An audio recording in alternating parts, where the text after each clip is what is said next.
আল্লাহ রাব্বুল আলামিন বলেন, কুল কুনু হিজারাতান আও হাদিদা।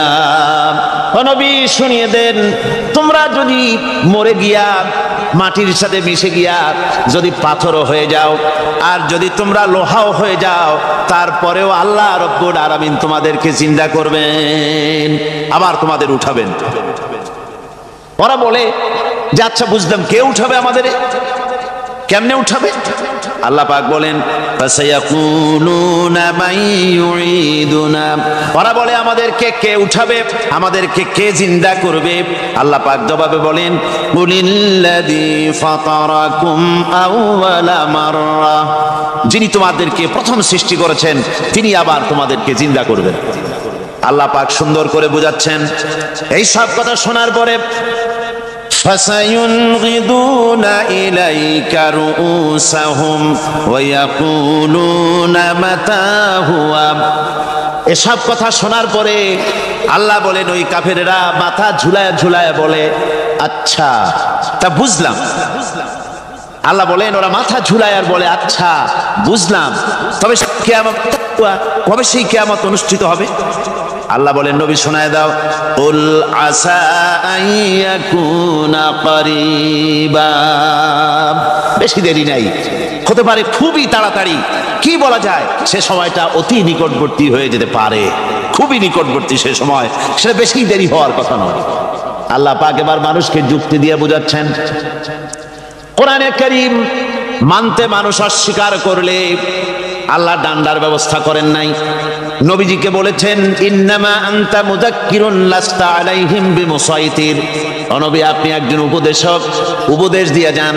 আপনাকে দারোগা করে বানাই নাই লাঠি চার্জ করার জন্য, পিটায় মানুষ হেদায়েত করার দরকার। মানুষকে বুঝান, যুক্তি দিয়া বুঝান। আল্লাহ নিজে যুক্তি দিচ্ছেন, আনতুম আশাদ্দু খালকান আমিস সামাউ বানাহা। ওই কাফেরেরা, তোমরা যারা পরকালকে অস্বীকার করো, তোমাদেরকে উঠাইতে পারবো না যারা তোমরা বলছো, তোমাদেরকে সৃষ্টি করা কঠিন না ওই বিশাল আকাশটাকে সৃষ্টি করা কঠিন? ওই বিশাল আকাশটাই তো আমি আল্লাহ সৃষ্টি করেছি, জোরে কোন সুবহানাল্লাহ। তত বড় আকাশটারে যিনি বানাইতে পারলেন, সে খোদা বুঝি তোমাকে তৈরি করতে পারবে না? আল্লাহ পাক বলছেন, ফানজুর ইলা আসারি রাহমাতিল্লাহি কাইফা ইউহিল আরদা বা'দা মাউতিহা। লক্ষ্য করে দেখো, এই পৃথিবীর মাটিকে আল্লাহ কিভাবে জিন্দা করেন, মুর্দা মাটি। এই মাটি চৈত্র বৈশাখ মাসে প্রখর রোদে মাটি ফেটে চৌচির হয়ে যায়। এই ফেটে যাওয়া চৌচির মাটিতে আল্লাহ পাক বৃষ্টির পানি দিয়ে এই মাটিকে, এই মৃত্যু মাটিকে আল্লাহ পাক যেভাবে জিন্দা করেন, ইন্না যালিকা লামুহিল মাউতা ওয়া হুয়া আলা কুল্লি শাইইন কাদির। সে আল্লাহ পাক তোমরা মরলে পরে আবার এভাবে জিন্দা করতে পারবেন, জোরে কোন সুবহানাল্লাহ। আমার ভাইয়েরা, আল্লাহ পাকের পরে বলেন, দেখো মৃত্যু জমিনকে কেমনে জিন্দা করি। আল্লাহুল্লাযী আরসালার রিয়াহা ফাতুসিরু সাহাবা ফাসুকনাহু ইলা বালাদিন মাইতিন ফাআহইয়ানা বিহিল আরদা বা'দা মাউতিহা কাযালিকান নুশুর। আমি আল্লাহ রাব্বুল আলামিন ওই সমুদ্রের নোনা পানিগুলোকে, সমুদ্রের লবণাক্ত পানিগুলিকে বাষ্পীয় আকারে উত্থিত করে মেঘমালায় পরিণত করি, আর এরপরে বাতাসকে হুকুম করি, বাতাস এই মেঘটারে টেনে নিয়ে যাও অমুক জায়গায়। মেঘ চলে এলো, আল্লাহ রাব্বুল আলামিন বলেন, মেঘ এবার বিন্দু বিন্দু করে বৃষ্টি বর্ষণ করে দে। আমার হুকুমে ওই পানিগুলি বৃষ্টি হয়ে বিন্দু বিন্দু হয়ে জমিনে পতিত হয়। আল্লাহ বলেন, এভাবে করে বৃষ্টির পানি দিয়া মরা জমিনকে জিন্দা করে দিয়া নববধূ গর্ভধারণের যেমন প্রস্তুতি নেয়, বৃষ্টির পানি পায়া মরা জমিন তেমন ফসল ধারণের জন্য প্রস্তুতি নিয়ে নেয়। সুবহানাল্লাহ বিহামদি। এইটা যেভাবে আমি করি, কাযালিকান নুশুর, এইভাবে করে তোমাদের কি কিয়ামতের দিন আমি জিন্দা করতে পারবো? কেমনে অস্বীকার করো?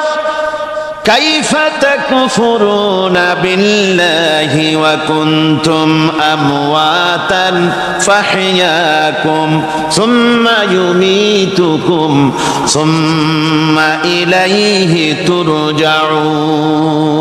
কি করে তুমি আমি আল্লাহকে অস্বীকার করো?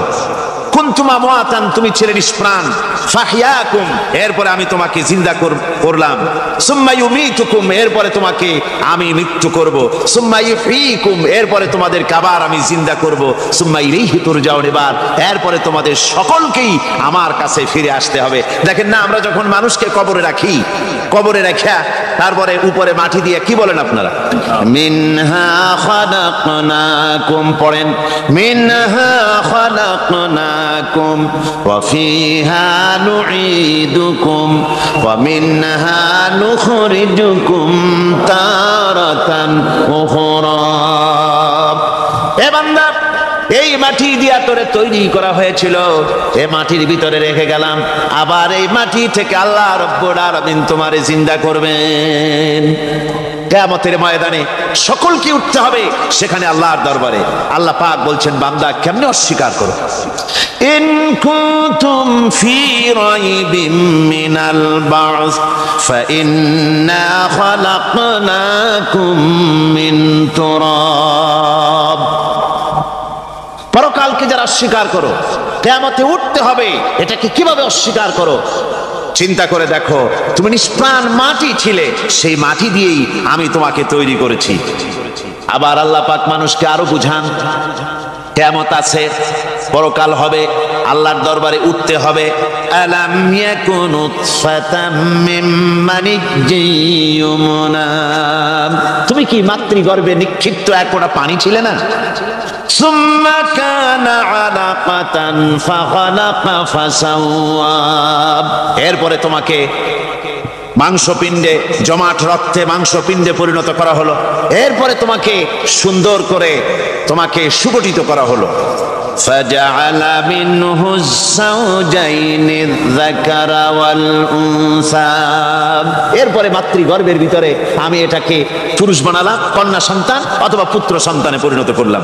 এইটা যে পেরেছে, যিনি পেরেছেন, আলাইসা যালিকা বিকাদিরিন আলা আইয়ুহিয়াল মাউতা, সে আল্লাহর পক্ষে কি সম্ভব নয় যে তোমার মৃত্যুর পরে তিনি আবার জিন্দা করতে পারবেন? কি বলেন, সম্ভব না? তিনি পারবেন না? নিশ্চয়ই তিনি আবার কিয়ামতের মাঠে আমাদেরকে হাজির করতে পারবেন, এতে কোনো সন্দেহ নাই। আল্লাহ পাক সেই জন্য এখানে বলতেছেন যে ওরা বাল কাযযাবু বিসাম, ওরা আসলেই পরে কালকে অস্বীকার করেছে। আপনি যে নবী, এতে কোনো সন্দেহ নাই। আপনি খানা খান, আপনি বাজারে যান, এটাই মূল আপত্তির বিষয় না। মূল কথা হলো তারা পরকালকে অস্বীকার করেছে। আল্লাহ পাক বলেন, ওয়া আন্নাস সাআতা আতিয়াতুন লা রাইবা ফিহা, অবশ্যই সে সময় আসবে, সে কিয়ামত আসবেই, এতে কোনো সন্দেহ নাই। ওয়া আন্নাল্লাহা ইয়াবআসু মান ফিল কুবুর, আর আল্লাহ পাক তিনি কবরের মধ্যে অন্তর্হিত যা কিছু আছে সবাইকে কিয়ামতের দিন আল্লাহ পাক ময়দানে উঠাবেন। কিয়ামতে আল্লাহর দরবারে সকলকে হাজির হতে হবে। আমার বন্ধুগণ, আল্লাহ পাক বলেন, ওয়া লাকাদ খালাকনাল ইনসানা মিন সুলালাতিন মিন তিন। লক্ষ্য করো, তুমি ছিলে মাটির নির্যাস থেকে তোমাকে তৈরি করা হয়েছে। শুধু মাটির নির্যাস থেকে তোমাকে কোনো মডেল ছাড়া, কোনো ধরনের আদর্শ ছাড়া, কোনো ধরনের নমুনা ছাড়া তোমাকে সৃষ্টি করা হলো। সুম্মা জাআলনাহু নুতফাতান ফি ক্বারারিম মাকিন, এরপরে মাতৃগর্ভের একটা অত্যন্ত সুরক্ষিত জায়গায় তোমাকে সংরক্ষণ করা হয়েছিল। সুম্মা খালাকনান নুতফাতা আলাকাতান ফাখালাকনাল আলাকাতা মুদগা, রক্তপিণ্ডকে, নাপাক পানিকে জমাট রক্ত করেছি, জমাট রক্তকে আমি আবার গোশত পিণ্ডে পরিণত করেছি। ফাকাসাউনাল ইযামা লাহমা, এরপরে সুন্দর করে চামড়া দিয়া গোশত দিয়ে একটা আকৃতি তোমাকে দান করেছি। সুম্মা আনশানাহু খালকান আখারা ফাতাবারাকাল্লাহু আহসানুল খালিকিন। এরপরে সুন্দর একটা বিশেষ একটা আকৃতি দিয়ে তোমাকে আমি সুন্দর করে সুগঠিত করে তোমাকে তৈরি করেছি। সুম্মা ইন্নাকুম বা'দা যালিকা লামাইতুন। এরপরে আমি আল্লাহ রাব্বুল আলামিন তোমাকে মৃত্যু দেব, অবশ্যই তোমাকে মৃত্যুবরণ করতে হবে। সুম্মা ইন্নাকুম ইয়াউমাল কিয়ামাতি তুবআসুন। এরপরে কিয়ামতের দিন আসবে, ওই বিশেষ মুহূর্ত আসবে, সেই নির্দিষ্ট সময় আসবে, ওই কিয়ামতের মাঠে আল্লাহর দরবারে তোমাদের সকলকে উঠতে হবে, কোনো সন্দেহ তাতে নাই। আল্লাহ পাক বলছেন وَأَعْتَدْنَا لِمَنْ كَذَّبَ بِالسَّاعَةِ سَعِيرًا। আমার এই পরকালকে, এই আখিরাতকে, কিয়ামতের দিনকে যারা অস্বীকার করবে, যারা মিথ্যা মনে করবে, আমি তাদেরকে জ্বলন্ত আগুনের শাস্তি তাদের জন্য রেখেছি। জোরে বলেন নাউজুবিল্লাহ। সেই কিয়ামত যে দিনটা আল্লাহ পাক মানুষের জন্য রেখেছেন, সেই কিয়ামতের অবস্থা বড়ই মারাত্মক। মানুষেরা তা জানে না। মানুষ যদি তা বুঝতে পারতো, জানতে পারতো, তাহলে মানুষেরা গুনাহের কাজ করতে পারতো না। আপনারা কি চিন্তা করেন, ওই যে কাফেরগুলি মক্কার জীবনে, রাসূল পাক সাল্লাল্লাহু আলাইহি ওয়াসাল্লামের মক্কি জিন্দেগিতে যে সমস্ত মানুষগুলি চুরি করতো, ডাকাতি করতো, জিনা করতো, বদমাশি করতো, মানুষ হত্যা করতো, এই লোকগুলি ফিরে আসলো কিসের কারণে? তাদেরকে এই আখিরাতের কথা বলা হয়েছে, এই পরকালের কথা বলা হয়েছে। কোরআন শরীফে আল্লাহ রাব্বুল আলামিন পরকালের কথা, মৃত্যুর কথা, কিয়ামতের কথা, হাসরের কথা, সিরাতের কথা, মিজানের কথা, মওতের কথা যত বলেছেন, জান্নাতের কথা যত জায়গায় যতগুলা বলেছেন, সবগুলি আয়াতে কারিমা যদি এক জায়গায় করা যায়, তাহলে পুরা কোরআন শরীফের 1/3 10 পারার সমান হবে। জোরে বলেন সুবহানাল্লাহ। যেহেতু পরকালের চিন্তা ছাড়া মানুষের জীবন পরিচ্ছন্ন হতে পারে না, সুন্দর হতে পারে না, অপরাধ মুক্ত হতে পারে না। আল্লাহ পাক বলেন সেই দিনটি বড়ই ভয়ানক, বিপজ্জনক। ওই দিনটির ব্যাপারে আল্লাহ পাক তার বান্দাদেরকে সতর্ক করে দিয়েছেন, বান্দারা সতর্ক হয়ে যাও, এইভাবে দিন যাবে না, কিয়ামত আসবে। আর ওই কিয়ামত এত মারাত্মক হবে, আল্লাহ সতর্ক করছেন বান্দাদেরকে। ইয়া আইয়ুহান নাসুত্তাকু রাব্বাকুম ইন্না যালজালাতাস সাআতি শাইউন আযীম। হে মানব সকল, আত্মরক্ষা করো খোদার গজব থেকে, আল্লাহর গজব থেকে আত্মরক্ষা করো। ইন্না যালজালাতাস সাআতি শাইউন আযীম। সেই কিয়ামতের সেই কম্পন খুবই মারাত্মক, খুবই ভয়াবহ কম্পন সৃষ্টি হবে সেদিন। ইয়াউমা তারাউনাহা তাযহালু কুল্লু মুরদিআতিন আম্মা আরদাআত। সেদিন দেখতে পাবে স্তন্যদায়িনী মা, যে মা তার সন্তানকে দুধ দেয়, ওই মাও তার